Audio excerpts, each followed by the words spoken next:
আসসালামু আলাইকুম। অর্থ এবং স্বাস্থ্য এই দুইটা জিনিস নিয়ে আজকে কথা বলব। অর্থেরও যেমন প্রয়োজন আছে, স্বাস্থ্যেরও তেমন প্রয়োজন আছে। একটা গল্পের মাধ্যমে আপনাদের বোঝাই যে চায়নার এক ক্যান্সার আক্রান্ত রোগী, সে প্রচুর টাকা পয়সার মালিক। তো একদিন সে কি করলো, তার টাকা পয়সা যতটুকু ছিল সব টাকা পয়সা নিয়ে হসপিটালে ডাক্তারের কাছে গেল।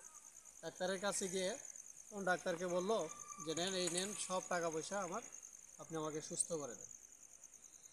তখন ওই ক্যান্সারের অবস্থায় এমন ছিল যে একবারে লাস্ট পর্যায়ে ছিল, তার হাতে বেশি দিন সময় নেই।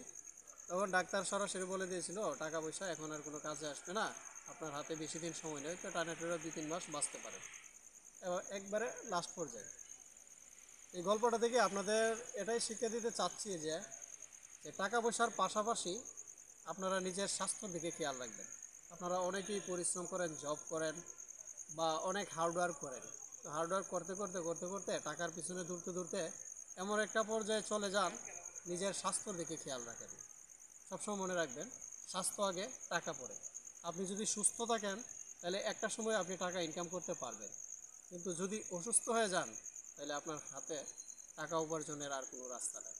তো সবসময় খেয়াল রাখবেন টাকার পাশাপাশি নিজের স্বাস্থ্যর দিকে। ধন্যবাদ সবাই।